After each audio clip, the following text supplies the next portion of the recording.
আসসালামু আলাইকুম রহমতুল্লাহি ওবরকাতুহু।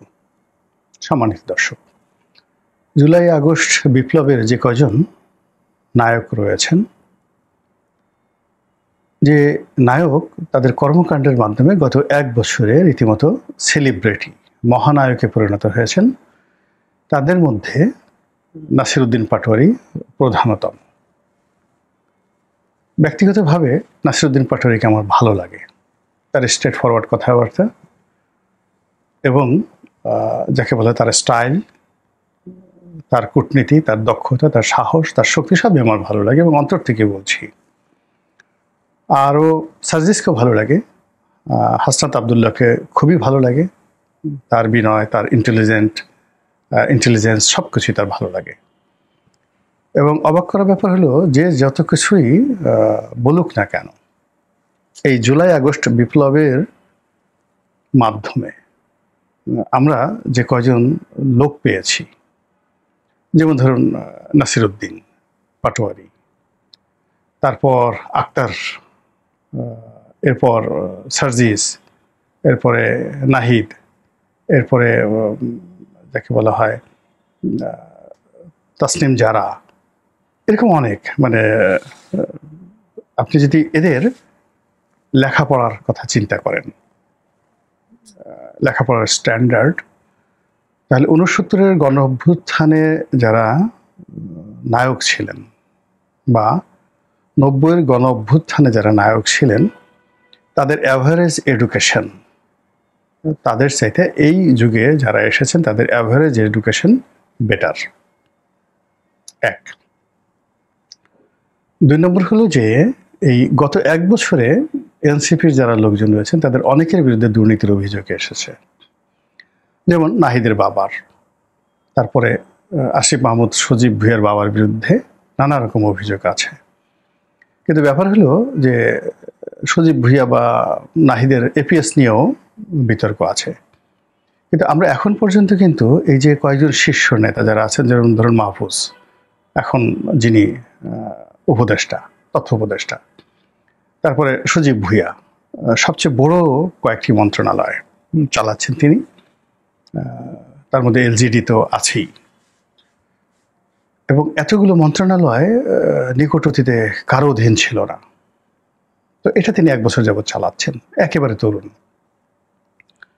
তো মাহফুজ গেল, সজীব ভুঁইয়া গেল, নাসিরউদ্দিন পাটোয়ারি আছেন, তারপর সার্জিস আছেন। তো সার্জিস, নাসিরউদ্দিন পাটোয়ারি কিংবা যাকে বলা হয় অন্য যারা আছেন বড় জোর, তাদের বিরুদ্ধে অভিযোগ হলো এরা যে গাড়িতে চলাফেরা করছেন, এই গাড়িটা তাদের না, কোটি টাকা দামের গাড়ি, বিভিন্ন লোকজন যে তাদেরকে দিচ্ছেন, এটা কি এমনি এমনি দিচ্ছেন, এটা আমরা বলার চেষ্টা করছি। কিন্তু এই বিপ্লবী যারা আছেন তারা কিন্তু সবসময় বলে ফেলেছেন যে না, বিভিন্ন লোক খুশি হয়ে যারা বিপ্লবের পক্ষে ছিলেন, শেখ হাসিনার পতনে যারা খুব খুশি হয়েছেন, ধনী ব্যক্তি যারা শেখ হাসিনার জামানাতে খুবই নির্যাতিত ছিলেন, তারা কৃতজ্ঞতাবশত তাদের গাড়ি আমাদেরকে ব্যবহার করতে দিয়েছেন। এর মধ্যে মন্দ কি? এবং ঘটনা আমি ঠিকই তো, যদি আমার কাছে আমার যদি এদের সঙ্গে পরিচয় থাকতো এবং এদের সাথে যদি আমি সম্পৃক্ত থাকতাম, তাহলে আমি এদেরকে একটা গাড়ি দিতাম, আমার বৈধ গাড়ি, অসুবিধা রেখে। আমি শেখ হাসিনার দ্বারা ক্ষতিগ্রস্ত যদি হয়ে থাকি, তার দ্বারা যদি নির্যাতিত নিষ্পীড়িত হয়ে থাকি, আমার শত কোটি টাকার যদি ব্যবসা থাকে, আমার যদি 10টা গাড়ি থাকে, একটা গাড়ি এই বিপ্লবীদেরকে আমি ব্যবহার করতে দিলাম, বা তাদের যে কোনো একটা কাজে আমি 10 লাখ টাকা দিলাম, 2 লাখ টাকা দিলাম, মনের আনন্দ, এটা দেয়, সবাই দেয়, অসুবিধাটা কি বলেন তো? এই যে এত এমপিরা নির্বাচন করে, তারা যে কোটি কোটি টাকা খরচ করে, তারা বিরাট অংশ তো মানুষ ডোনেট করে রাজনীতিতে, এটা তো ইউজুয়াল ঘটনা। তো এত কিছু করার পরেও দেখা যাচ্ছে যে এদের ব্যক্তিগত দুর্নীতি, তারপর এদের ব্যক্তিগত ভোগবিলাস, এটা নিয়ে কিন্তু এখনো পর্যন্ত ওইরকম রিমার্কেবল অভিযোগ নেই। আমি তো সেই এরশাদ বিরোধী আন্দোলনের একজন একেবারে প্রথম সারির কর্মী ছিলাম রাজপথে। তো যারা সেই এরশাদের পতনের পর র্যাংসে, ব্যাক্সিম কোর্টে এরশাদের মন্ত্রী মিনিস্টারদের বাড়িতে গিয়ে ওই জমানাতে যে দুর্নীতি অনিয়ম করেছেন, যে ওই আমাদের লাখ টাকা মানে এখন কোটি কোটি টাকা, তারা সেই টাকা নিয়েছেন, এবং তারা বাংলাদেশের এখন সবাই চিহ্নিত দুর্নীতিবাজ। মানে বাংলাদেশের রাজনীতির অঙ্গনে যারা টিকে আছেন ওই সময়টাতে, যারা হারিয়ে গেছেন, তারাও দুর্নীতিবাজ হিসেবে দুর্নীতি করতে করতে একদম গহ্বরে চলে গেছেন। এই ঢাকা শহরের সবচেয়ে বড় মদখোর, বড় সন্ত্রাসী, বড় ব্যর্থ, ডিরিল বলতে যে বোঝায়, এদের অনেককেই খুঁজে পাবেন।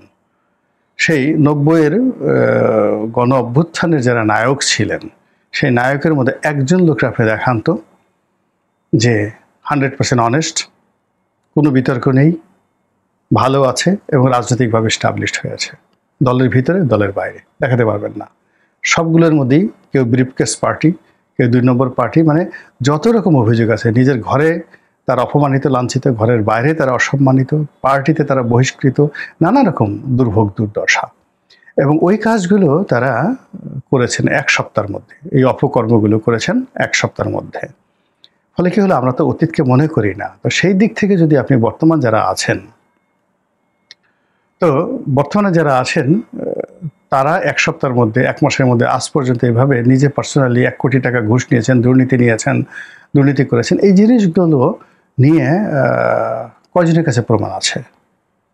কথা অনেকে বলতে পারেন যে ঠিক আছে, রূপায়ণ টাওয়ারে তারা এত বড় অফিস পেল কোথায়? আরে বাবা, এটা তো সত্য কথা, তারা কিংস পার্টি করছে। এখানে ডিজিএফআই টাকা দিয়েছে, এখানে এনএসআই টাকা দিয়েছে, ডক্টর মোহাম্মদ ইউনূসের টাকা দিয়েছে, আমেরিকা যদি কোনো ফান্ড থাকে তারা টাকা দিয়েছে।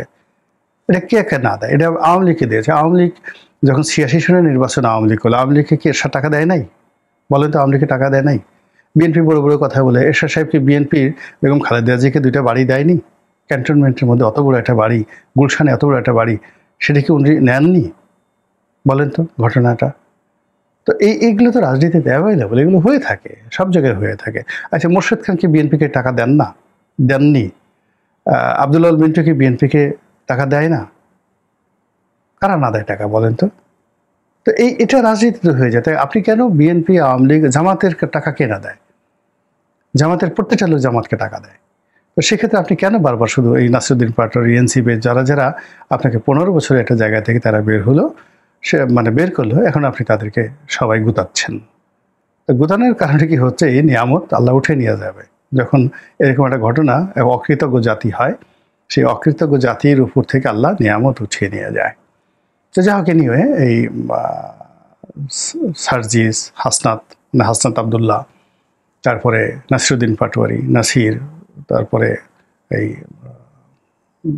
যে মেয়েটা আমাদের যেটা রয়েছে, ওই যে ডাক্তার মেয়েটা, তো ওনারা যেটা করলেন সেটা হলো এই জুলাই আগস্ট বিপ্লবের সময়টিতে যখন ডক্টর মোহাম্মদ ইউনূস সন্দেহ করা হলো, তিনি বিএনপির সঙ্গে একটা সমঝোতা করেছেন, নেগোসিয়েশন করেছেন। তো এই সময়টাতে তারা অভিমান করে কক্সবাজারে চলে গেল সবাই, এবং সেখানে গিয়ে তারা প্রথমে বলল যে আমরা বেড়াতে আসছি। তারপরে সেখানে বেশি অভিযোগ আসলো যে পিটার ডি হাসের সঙ্গে তারা দেখা করেছেন। এটা নিয়ে নানা রকম বিতর্ক তৈরি হলো, এবং অবস্থার দৃষ্টি মনে হচ্ছিল যে এরা বোধহয় রাজনীতিতে দাঁড়াতে পারবে না, ঘুরে দাঁড়াতে পারবে না। তো যাই হোক, তারা আবার ঢাকাতে চলে এসছে। ঢাকাতে চলে এসে তারা এখন যিনি বর্তমান মার্কিন রাষ্ট্রদূত রয়েছেন তার সঙ্গে দেখা করেছেন। দেখা করার পর আবার তারা সেই আগের মতো বিপ্লবী কথাবার্তা বলা শুরু করেছেন। সেই কথার মধ্যে 1 নম্বর কথা হলো যেটা নাসিরুদ্দিন পাটোয়ারি বলেছেন যে ফেব্রুয়ারি মাসে নির্বাচন হবে না। এখানে কোনো মানে ওরকম না, হতে দেব না, বাধা দেব, ইত্যাদি ইত্যাদি। মানে একটা অথরিটি নিয়ে, অ্যাজ ইট ইজ, যে তারা বিপ্লবের অধিকর্তা, চে গুয়েভারা, তারা একটা বিপ্লবী রাষ্ট্রের প্রেসিডেন্ট বা প্রধান নেতা, জাস্ট লাইক ইয়াসির আরাফাত আর ফিদেল ক্যাস্ট্রো। তো সেই অনুযায়ী নাসিরুদ্দিন পাটোয়ারি অত্যন্ত দৃঢ়তার সঙ্গে একেবারে ধীর স্থিরভাবে বলেছেন যে হবে না, ফেব্রুয়ারি মাসে নির্বাচন হবে না। এরপরে তিনি কেন হবে না, কি হবে না, সেটাই ব্যাখ্যা দিয়েছেন। কিন্তু কিভাবে হবে না, কোন অথরিটি হবে না এটা বলেনি। তিনি অথরিটি নিয়ে বলেছেন হবে না। তার এই যে দৃঢ়তা, এটা আমার ভালো লাগছে। এই দৃঢ়তা এখন জামাতের আমিরের নেই, এই দৃঢ়তা এখন তারেক রহমান সাহেবের নেই, কারোর নেই, শেখ হাসিনারও নেই।